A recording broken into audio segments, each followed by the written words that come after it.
The sound wasn't loud, but it silenced the entire terminal. Rape! That was the sound of a federal document, a United States passport, being torn in half by a man who thought he was God. He smirked, tossing the blue booklet back at the black woman standing before him, thinking he had just put her in her place. He thought she was just another helpless passenger he could bully. He was wrong. Dead wrong. He didn't know that the woman standing there wasn't just a traveler. She was a senior FAA inspector on a covert audit, and that fake passport he just destroyed was government property. In the next hour, Brad Halloway's life would dismantle faster than the document he just ripped. This is the story of how arrogance met the ultimate federal karma. The fluorescent lights of Terminal C at Chicago O'Hare hummed with that familiar headache-inducing frequency. It was 6:45 p.m. on a Tuesday, the lull before the late-night red-eye rush. Dr. Regina Cross adjusted the strap of her worn leather tote bag. She looked tired, deliberately so. She wore a grey, oversized hoodie sweatpants that had seen better days, and her hair was pulled back in a messy, unassuming bun. To the casual observer, she looked like a stressed mother, or perhaps a student heading home for the holidays on a budget ticket. That was the point. Regina was neither. She was the regional director for the Federal Aviation Administration's Office of Audit and Evaluation. But today, she was just Regina, a passenger in Group 4 economy class aboard Stratton Airways Flight 394, bound for Atlanta. Stratton Airways had been flagging the FAA's internal dashboard for months. Complaints of discriminatory screening practices, arbitrary denials of boarding, and aggressive gate agents had spiked by 200% in the last quarter. The reports were consistent. Minority women specifically. Black women. Traveling alone were being targeted for additional screening that often resulted in them missing their flights. Regina wasn't there to read reports anymore. She was there to be the bait. She stood in line, clutching her boarding pass and her passport. Her eyes, sharp and analytical, scanned the podium. There were 2 agents working the gate. One was a young woman named Sarah, who looked exhausted and kept her head down, scanning passes robotically. The other was the man Regina had read about in 3 separate complaints, Brad Halloway. He was a tall man, heavy-set, with a Stratton Airways vest that strained at the buttons. He stood not behind the podium, but in front of it, legs spread wide in a power stance, watching the line like a prison warden. He wasn't smiling. He was hunting. Group 1 and 2 only. Brad barked, his voice unnecessarily loud for the small crowd. If you are in Group 3 or 4, step back. Do not crowd the boarding area. I will send you to the back of the line if you crowd my gate. Regina watched as an elderly white couple in Group 3 stepped forward confusedly. Brad's demeanor softened instantly. Just a moment, folks. We'll get you on board shortly, he said with a practiced, oily customer service smile. 2 minutes later, a young black man in a business suit approached with a Group 1 boarding pass. Brad stepped directly in his path. Bag? Brad said, pointing a finger. Excuse me, the man asked. Your bag, it's too big. Sizer, now. The man sighed, clearly used to this, and placed his slim leather briefcase into the metal sizer. It fit with room to spare. Brad frowned, clearly annoyed that he couldn't gate-check it. ID. The man handed over his license. Brad scrutinized it for a full 30 seconds, bending it slightly, looking at the hologram, then looking back at the man's face. Finally, he shoved it back. Go. Regina felt the cold simmer of anger in her gut. She had seen enough to file a report already, but she needed the smoking gun. She needed him to violate protocol in a way that couldn't be explained away as diligence. She waited until Group 4 was called. The line shuffled forward. Regina made sure to look slightly confused, fumbling a bit with her documents as she approached the scanner. She wanted to appear weak. Bullies like Brad couldn't resist weakness. When she reached the front, Sarah, the young agent, reached for her pass. "I got this one, Sarah," Brad interrupted, his voice booming. He physically nudged his co-worker aside and loomed over Regina. "Boarding pass and he demanded, not making eye contact. Regina handed them over. "Here you go. I'm just trying to get home to my sister," she added, adding a tremble to her voice. Brad looked at the boarding pass. Then he looked at the passport. It was her official diplomatic passport, the one issued to high-ranking federal officials for travel, but she had placed it inside a generic, worn-out cover. Brad pulled it out of the cover. He saw the black cover of the diplomatic passport, but he didn't seem to recognize the significance. Or perhaps his bias blinded him to it. He flipped it open. He looked at the photo. Regina looking professional and sharp. He looked at Regina in front of him. Hoodie, sweatpants, tired. "This isn't you," Brad said, tossing the passport onto the counter with a clatter. The trap was set. The air around the gate seemed to drop 10 degrees. The passengers behind Regina shuffled awkwardly, sensing the confrontation. "Excuse me," Regina asked, her voice quiet. "That is certainly me. I'm just dressed for travel, sir." "Don't give me that," Brad sneered. He picked the passport up again, holding it by the corner as if it were contaminated. "The woman in this photo is professional. You look like you just rolled out of bed. And this passport type, official government travel." "Yeah, right." He laughed, a short, barking sound. "Where did you buy this Canal Street? It's a good fake, I'll give you that. But Stratton Airways doesn't fly fakes." "Sir," Regina said, her voice hardening just a fraction, "I advise you to look at the holographic overlay on the data page. Scan the chip. That is a valid United States diplomatic passport. Denying me boarding based on your inability to identify a federal document is a violation of 14 CFR Part 382 and several other statutes." Brad's eyes narrowed. He didn't like the jargon. He didn't like that she wasn't crying or begging. He leaned over the podium, invading her personal space. "Listen to me," he hissed loud enough for the first 10 people in line to hear. "I don't care what numbers you throw at me. I run this gate. I decide who is a threat. And someone claiming to be a government official looking like you, that's a threat. That's fraud. Check the system," Regina commanded. She dropped the act of the tired traveler.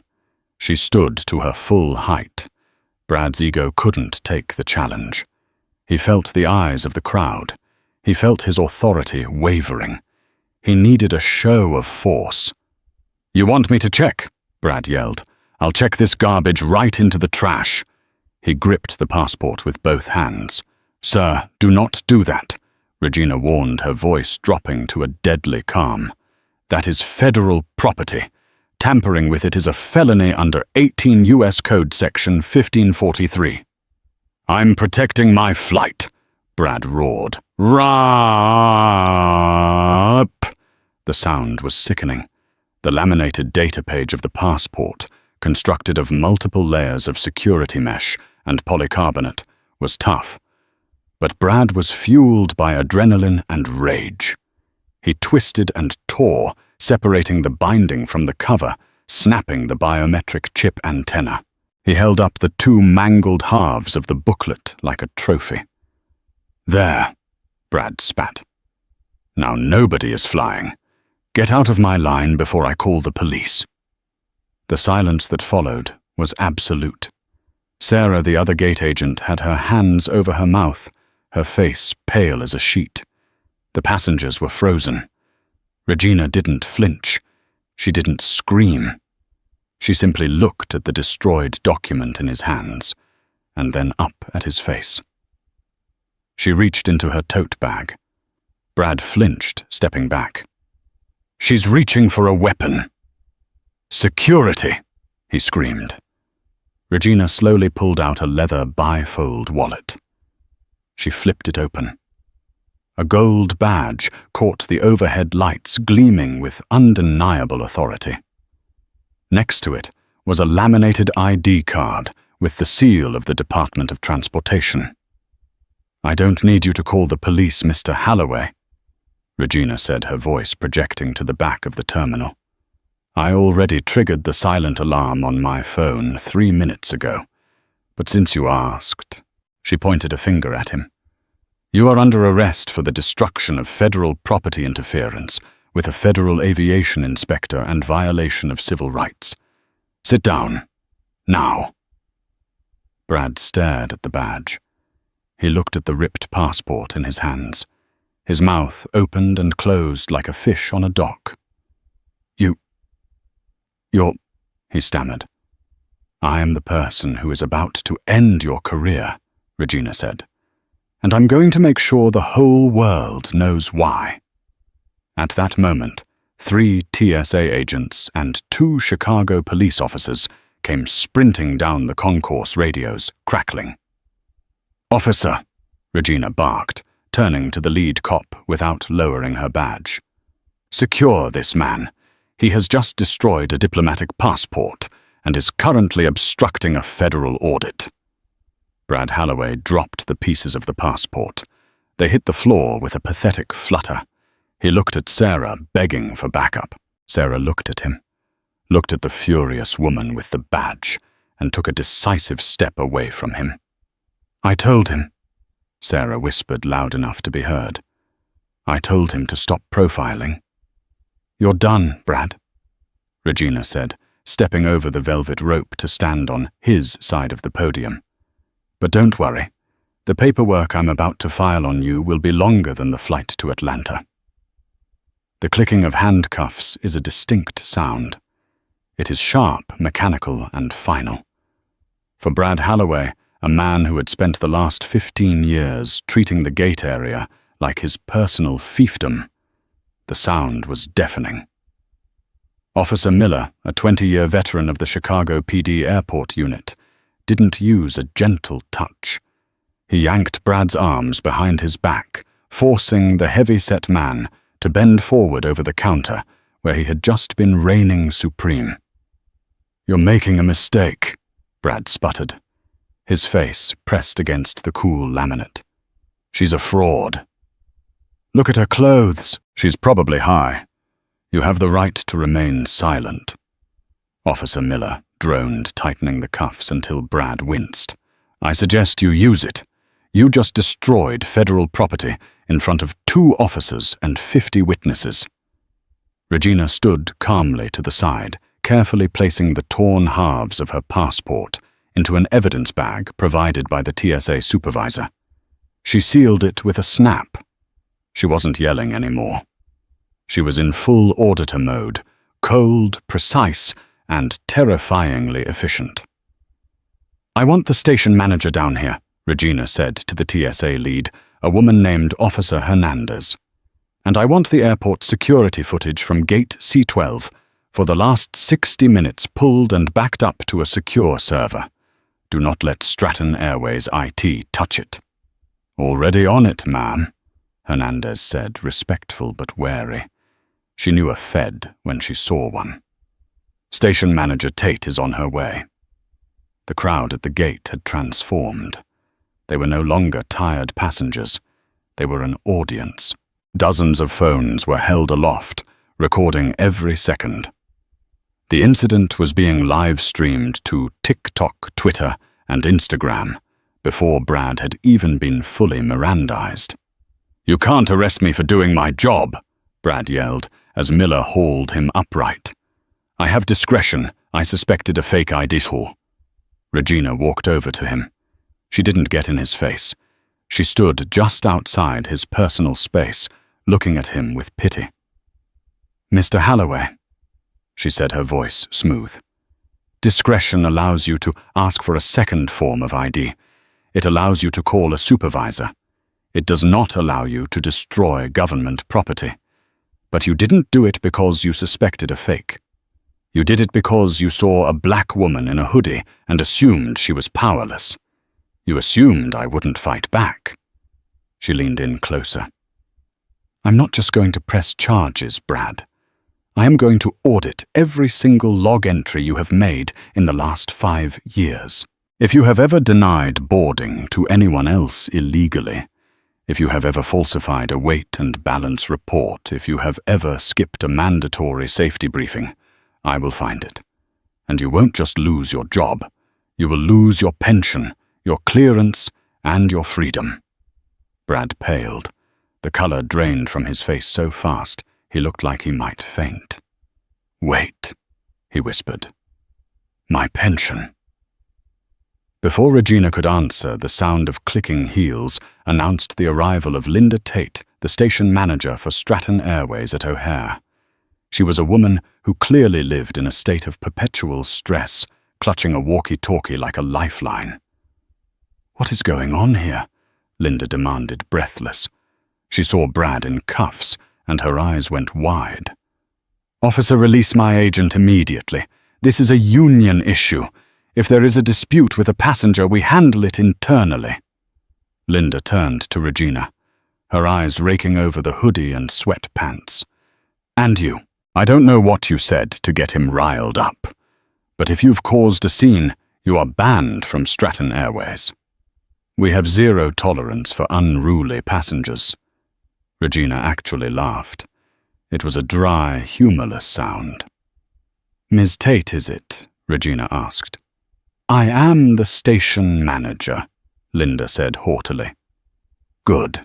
That saves me a trip. Regina pulled a folded document from her back pocket. It wasn't a ticket. It was a Form 110A, Federal Aviation Administration Inspector's credential, and a terrifying piece of paper known as a Letter of Investigation. I am Dr. Regina Cross, Senior Inspector Office of Audit and Evaluation, FAA. Your agent just committed a felony against a federal officer, but more importantly for you, Ms. Tate, he just exposed your station to an immediate Level 1 safety and compliance audit. Linda froze. The Level 1 designation was the nuclear option. It meant the FAA could ground planes immediately. It meant they could seize computers. It meant the station was effectively under federal occupation. Dr. Cross, Linda stammered. I didn't know. Clearly, Regina said. Your agent, Mr. Halloway, seems to think compliance is optional.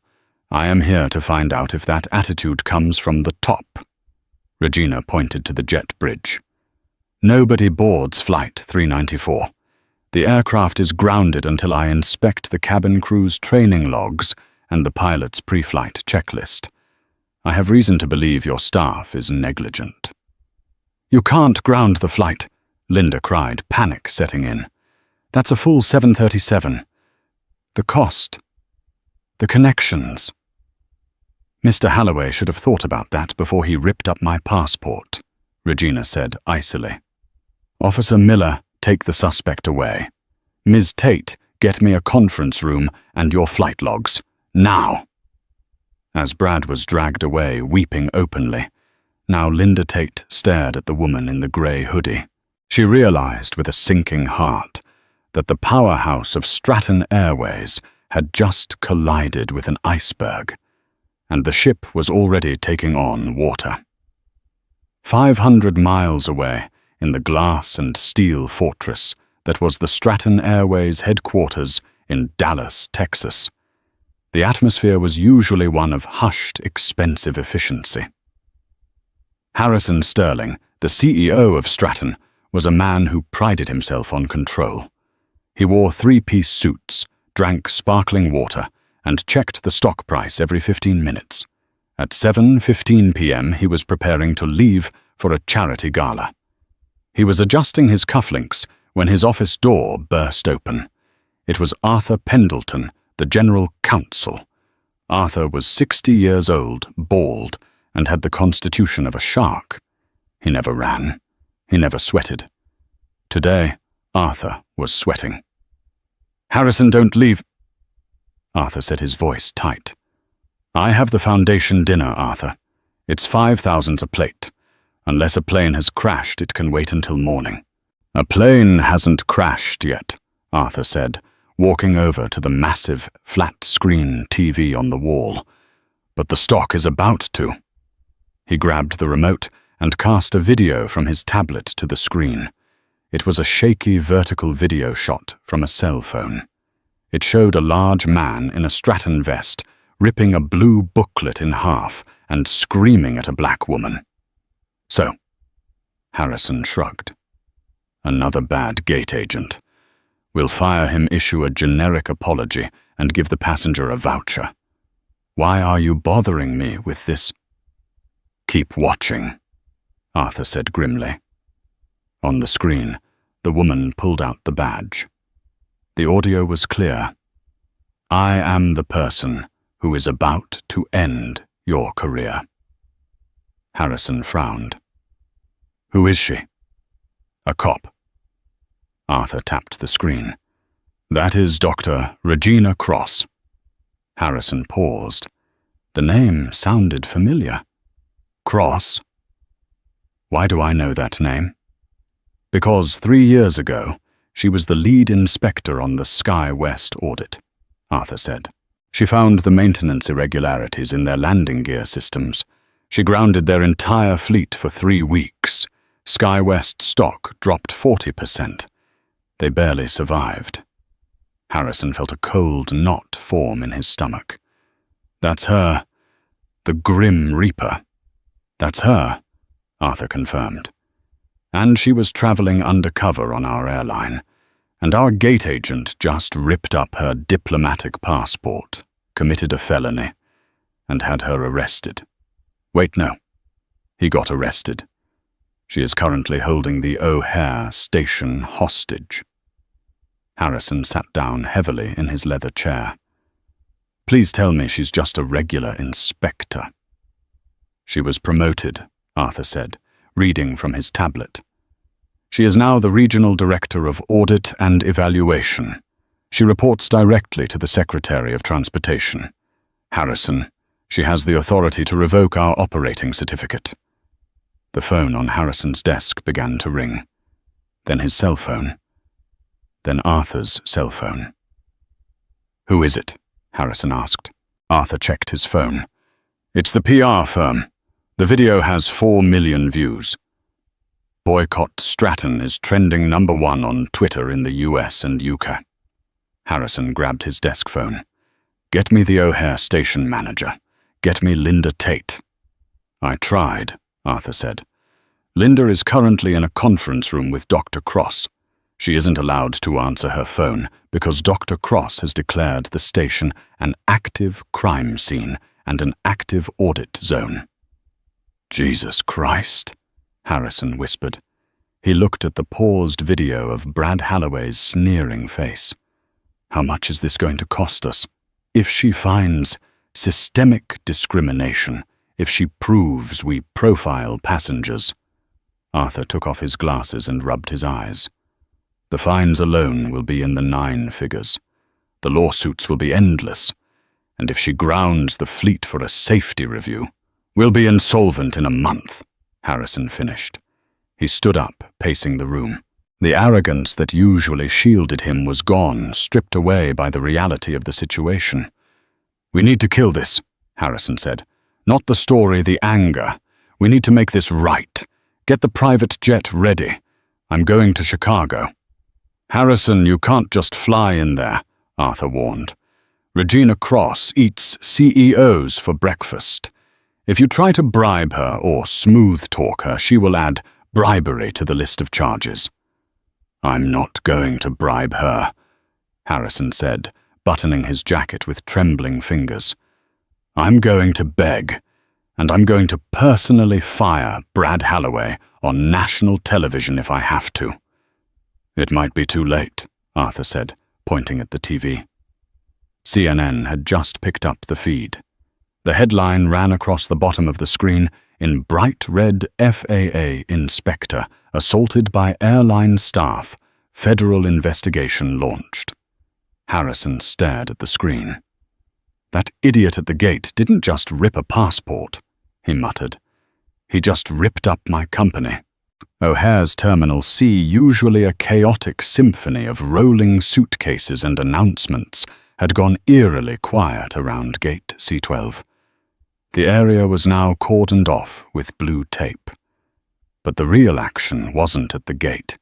It was in the windowless beige conference room, buried deep within the airport's administrative bowels. Regina Cross sat at the head of the table. She had removed her hoodie, revealing a simple black t-shirt underneath, but her authority didn't come from her clothes anymore. It came from the laptop open in front of her, and the team of 4 agents who had just arrived from the FAA Great Lakes Regional Office. They were known as the Red Team. They were the auditors you never wanted to see. They didn't just check boxes. They dismantled operations. Linda Tate, the station manager, sat at the far end of the table, clutching a styrofoam cup of lukewarm coffee. She looked like a ghost. "Dr. Cross," Linda ventured, her voice trembling. "The flight crew for 394. They've been waiting on the jet bridge for 2 hours. The passengers are rioting in the terminal. Can we at least release the aircraft?" Regina didn't look up from her screen. "Agent Vance, what's the status of the cabin crew training logs?" Agent Vance, a man with a buzz cut and zero sense of humor, looked up from a stack of files. "Incomplete, ma'am. The lead flight attendant has a certification gap of 3 months on her emergency evacuation refresher. Technically, she isn't certified to fly this aircraft." Regina finally looked at Linda. Her gaze was heavy. "You want me to release a plane staffed by uncertified crew, Ms. Tate? That's another violation. Add it to the list." Linda put her head in her hands. "It was just a paperwork error." "She took the class. Then show me the proof," Regina said calmly. "Until then, Flight 394 is a lawn ornament." Just then the door opened. A man in a suit worth more than the entire conference room walked in. It was Harrison Sterling, the CEO of Stratton Airways. He looked winded, his tie slightly askew. He had flown in on a private jet and sprinted through the terminal, bypassing his own security. "Dr. Cross," Harrison said, putting on his best boardroom smile, though it didn't reach his terrified eyes. "I'm Harrison Sterling. I wanted to personally apologize for the misunderstanding at the gate." Regina closed her laptop slowly. The room went deathly silent. The red team stopped working and watched. "Mr. Sterling," Regina said, standing up. She didn't offer a hand. "You call a felony assault on a federal officer a misunderstanding. I call it the actions of a rogue employee," Harrison said, quickly stepping forward. "Brad Halloway has been terminated effective immediately. We are issuing a public apology. We are prepared to offer you a settlement for the distress." "Stop," Regina said. The word cracked like a whip. "Do not finish that sentence, Mr. Sterling. If you offer me money, I will have you arrested for bribery right here and now." Harrison froze. He realized instantly that Arthur, his lawyer, was right. This woman couldn't be bought. "This isn't about me," Regina continued, walking around the table to face him. "This is about the culture that allowed Brad Halloway to exist. I've been looking at your logs for 2 hours. Do you know what I found?" She gestured to the screen. "I found a pattern. Brad Halloway has randomly selected passengers for additional screening 400 times in the last year. 92% of them were people of color. 85% were women." Harrison paled. I I wasn't aware of those statistics. That is your job. Regina slammed her hand on the table, making Linda jump. You are the CEO. Ignorance is not a defense. It is negligence. You let a predator run your gate because he processed passengers quickly. You traded civil rights for turnaround times. Regina leaned in her voice, dropping to a dangerous whisper. I am expanding the audit, Mr. Sterling. We aren't just looking at O'Hare anymore. I'm grounding your flights in Atlanta, Dallas, and Miami until I review their logs, too. You can't, Harrison whispered, horrified. That will bankrupt us. Then you better hope your other station managers are better at their jobs than Ms. Tate, Regina said. Agent Vance, get the Miami logs. We're going to be here all night. The sun was rising over Chicago, casting a grey light into the conference room. The coffee was stale. The air was thick with the smell of stress and printer toner. Harrison Sterling hadn't left. He sat in the corner watching his empire crumble in real time on his phone.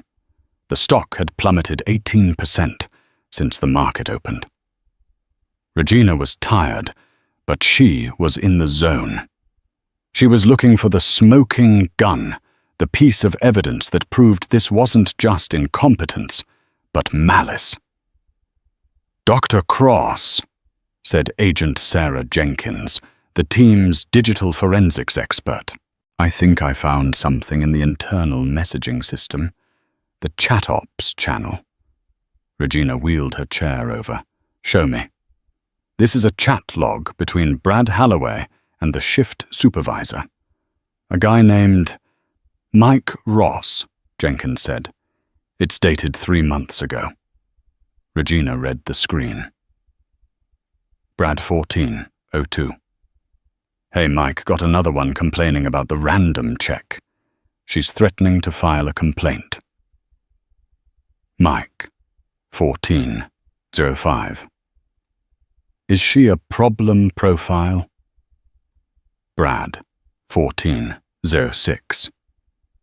Yeah, single female attitude group 4. Mike 1407. Just deny her boarding. Mark it as disruptive behavior. I'll approve it. We need to clear the gate for the inbound from Denver. Don't let these people slow us down. Regina felt a chill. Problem profile, she asked. Is that official terminology? I searched the employee handbook, Jenkins said, shaking her head. It's not there, but I did a keyword search on their server. The phrase problem profile appears in internal emails between station managers in 3 different hubs. Regina stood up. This was it. It's not just bias, Regina said, her voice ringing with vindication. It's cooled. They developed a shorthand for discriminating against passengers they deemed low value or unlikely to sue. They systematized it to speed up boarding. She turned to Harrison Sterling. He looked like he was about to be sick. Did you know about the problem profile code, Mr. Sterling? Regina asked.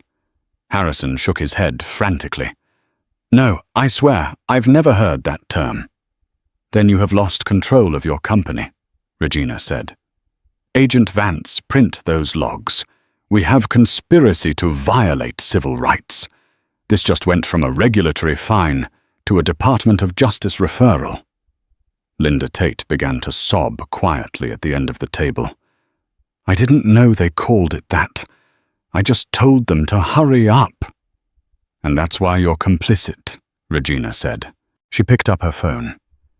She dialed a number she had on speed dial, the Assistant U.S. Attorney for the Northern District of Illinois.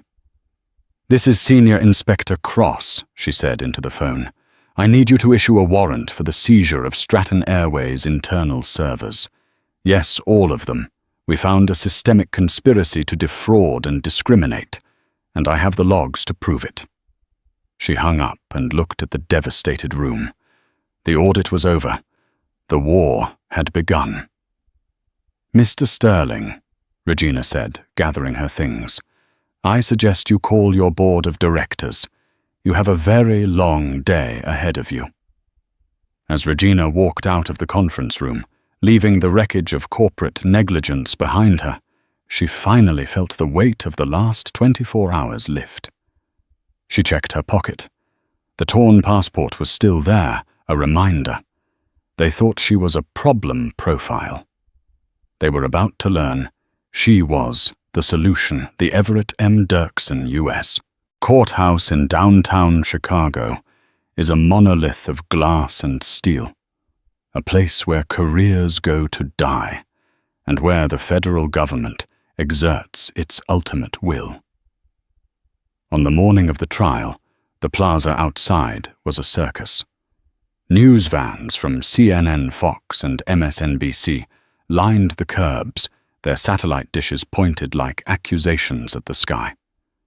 A crowd of protesters held signs that read, "Respect the badge," "Flying while black," and "Justice for Dr. Cross."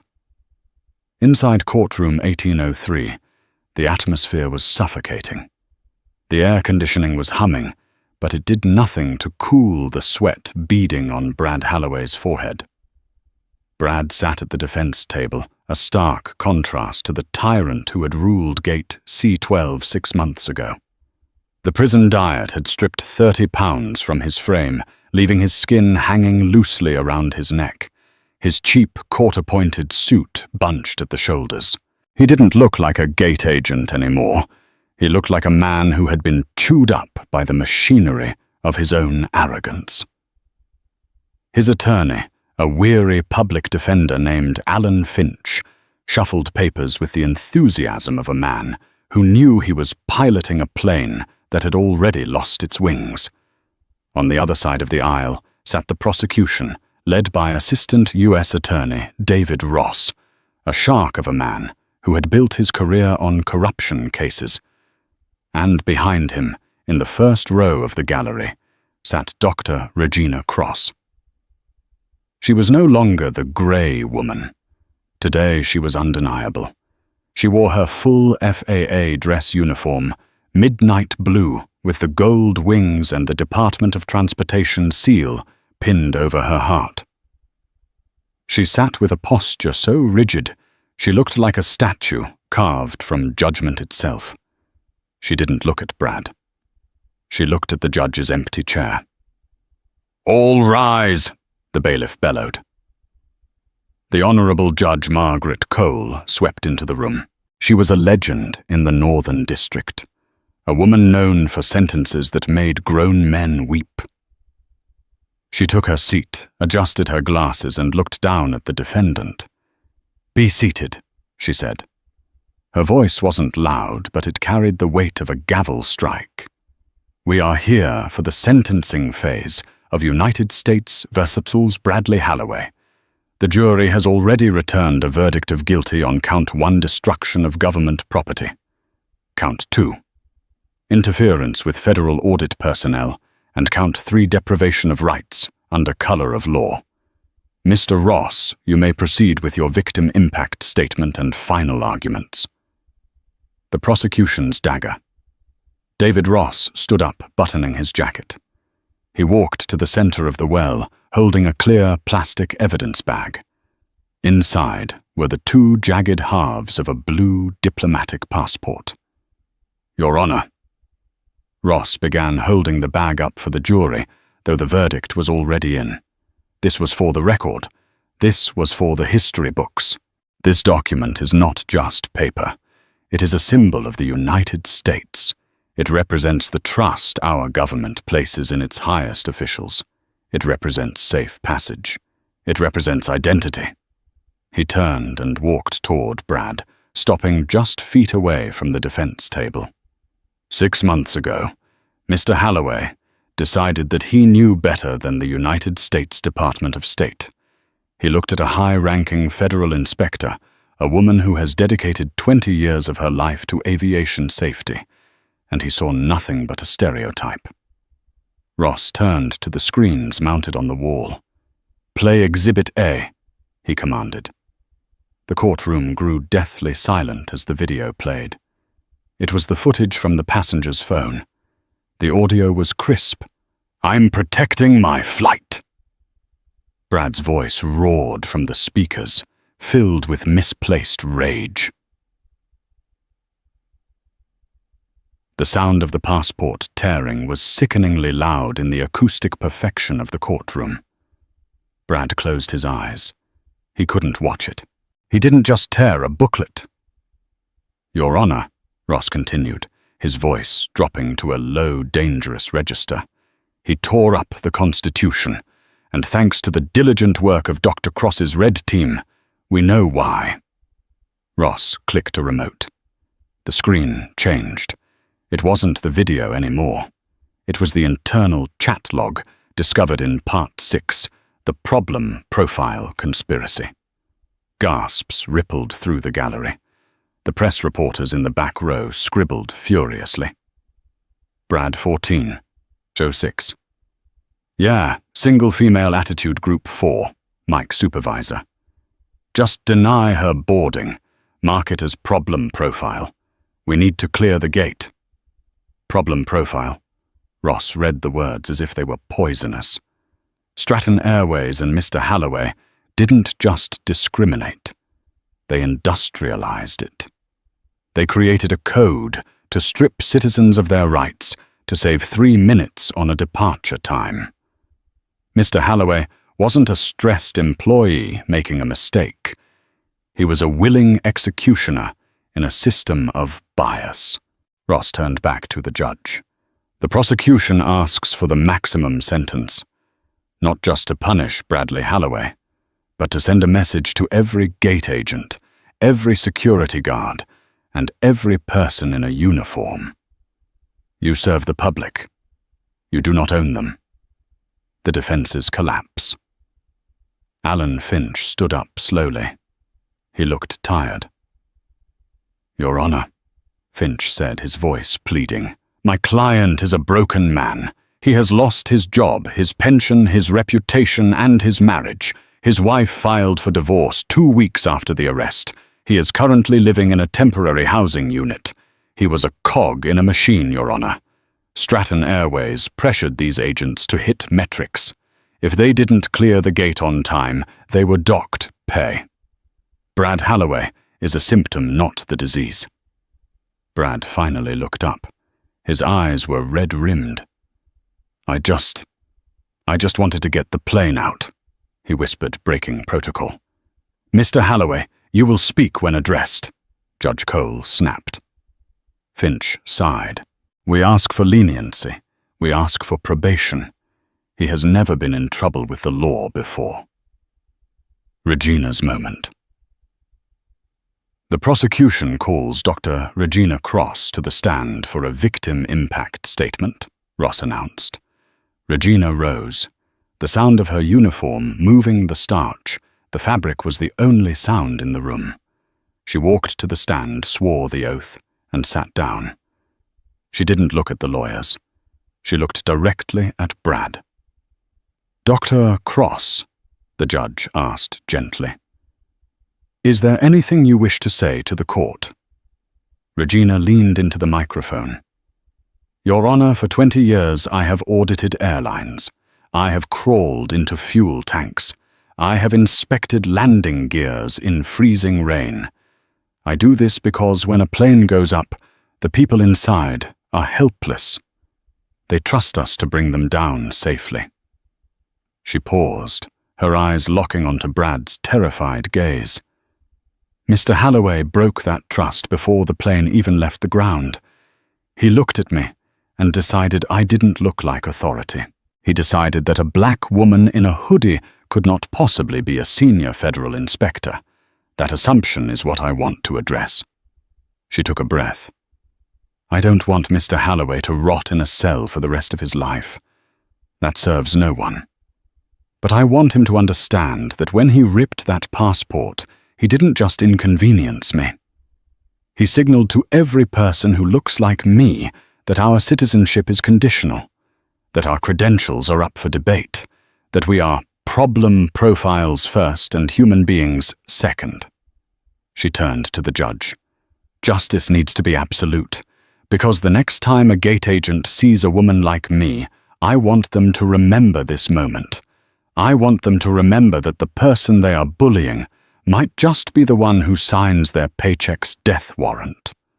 I ask for a sentence that reflects the severity of the betrayal. The judgment judge. Cole interlaced her fingers. She looked at Brad Halloway for a long, uncomfortable minute. Mr. Halloway, please stand. Brad stood up, his legs shaking so badly he had to lean on the table. I have sat on this bench for 15 years, Judge Cole began. I have sent drug dealers, bank robbers, and fraudsters to prison. But your crime disturbs me more than most. She picked up a piece of paper. You acted with the arrogance of a petty tyrant. You treated the rights of a fellow citizen as an obstacle to your lunch break. And when you were caught, you didn't apologize, you lied. You doubled down. On count 1, destruction of government property, I sentence you to 24 months in federal prison. Brad let out a sob. On count 3, deprivation of rights, I sentence you to an additional 24 months to be served consecutively. That is a total of 4 years in the Federal Correctional Institution. 4 years, Brad gasped. No, please, I have kids. You should have thought of them when you were profiling a federal officer, Judge Cole said coldly. Furthermore, upon your release, you are permanently banned from holding any position in the transportation or security sectors. You will not work at an airport, a train station, or even a bus depot. You have forfeited the right to hold authority over others. She banged the gavel. Bail is revoked. Marshals take him into custody. As the marshals grabbed Brad's arms, the reality set in. He wasn't going home. He was going to a federal processing center. He looked back at the gallery, searching for sympathy. He found none. He looked at Regina. Regina simply nodded once. It was a closing of the book, a confirmed audit. The boardroom bloodbath. While Brad was being fitted for an orange jumpsuit, a different kind of execution was happening 800 miles away in Dallas, Texas. The boardroom of Stratton Airways was usually a place of polite conversation and expensive scotch. Today, it was a slaughterhouse. Harrison Sterling, the CEO, sat at the end of the long mahogany table. He was sweating through his bespoke Italian suit. The stock is down 22% in 3 months, said Eleanor Vance, the chairwoman of the board. She threw a thick binder onto the table. It landed with a heavy thud. The FAA just handed us a fine of $150 million. That wipes out our profit for the entire fiscal year. And the DOJ is talking about a consent decree that will have federal monitors in our HR department for a decade. Eleanor, we handled it, Harrison pleaded. We fired Halloway. We apologized. You apologized after you were caught, Eleanor shouted, losing her composure. You allowed a culture where problem profile was acceptable terminology.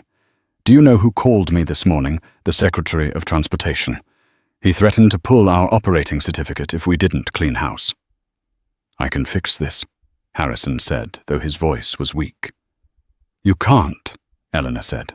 The Cross Protocol, this new mandate, Regina Cross forced down our throats, requires a leadership change. The FAA doesn't trust you, Harrison, and neither do we. She slid a piece of paper across the table. This is your resignation, effective immediately.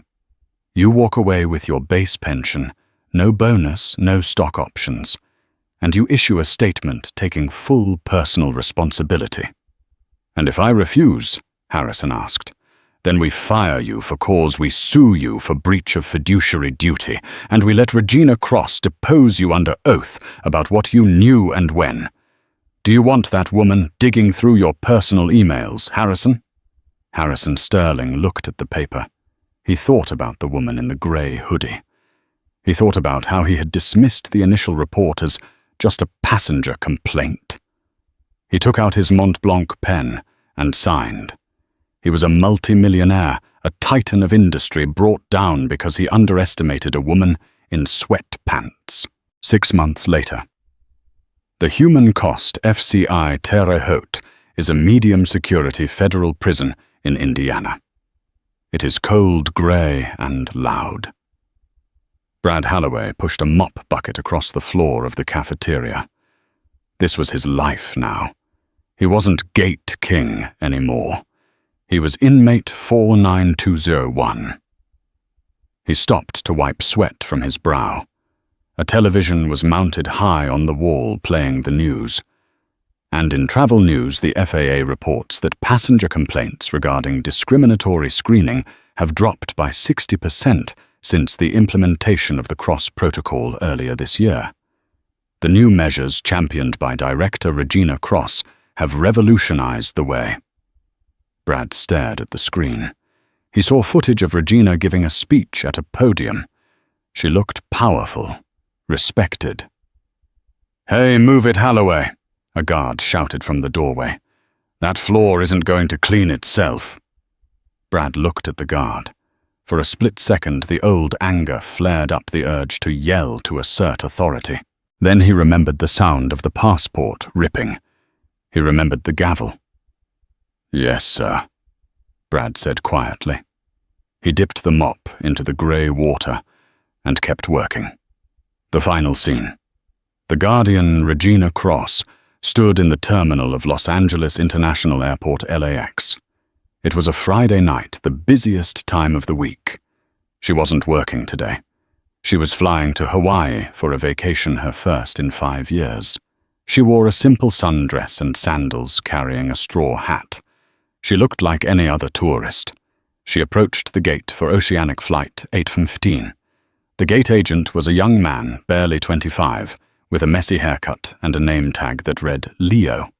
Regina handed him her boarding pass and her brand-new diplomatic passport.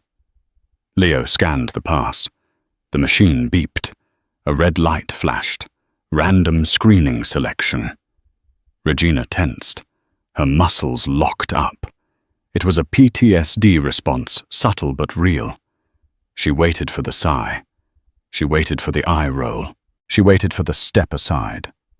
Leo looked at the screen. Then he looked at Regina.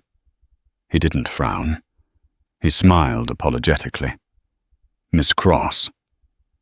"I'm so sorry," Leo said genuinely. "The system flagged you for a random check. It's a pain, I know. I can do it right here really quick, or if you prefer, I can get a supervisor to waive it since you're you." He pointed to the passport status on his screen. He knew who she was. Regina exhaled. The tension left her shoulders. "It's okay, Leo," she said softly. "Do the check. Protocol is protocol." Leo did a quick swab of her hands for explosives. He handled her with care, with respect. He treated her like a human being. "You're all clear, ma'am," Leo said, handing her passport back with 2 hands. "Thank you for your service, Director Cross. And thanks for the new rules. It's a lot better working here now. Less yelling." Regina took the passport. She looked out the window at the massive Boeing 777, waiting to take her to paradise. "You're welcome, Leo," she said. She walked down the jet bridge. She didn't look back. She didn't need to. The system was fixed. The bully was gone. And for the first time in a long time, the skies felt friendly again. And there you have it, the complete downfall of Brad Halloway and the redemption of a broken system. It's easy to feel like the little guy doesn't have a chance against big corporations or power-tripping officials. But Regina Cross proves that competence documentation and a spine of steel are the ultimate weapons. Brad Halloway ripped up a passport because he thought he was a god at that gate. He didn't realize he was ripping up his own life, his CEO's career, and the toxic culture of an entire airline.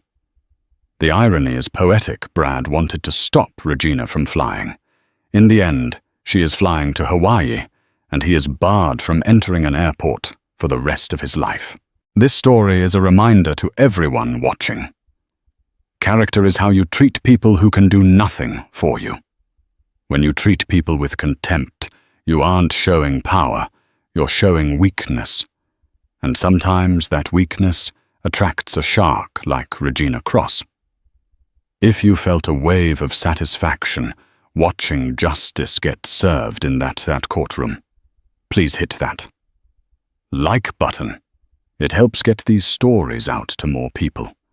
Don't forget to subscribe and turn on notifications. We have another story coming next week about a HOA president who tried to tow a FBI surveillance van. You do not want to miss that one.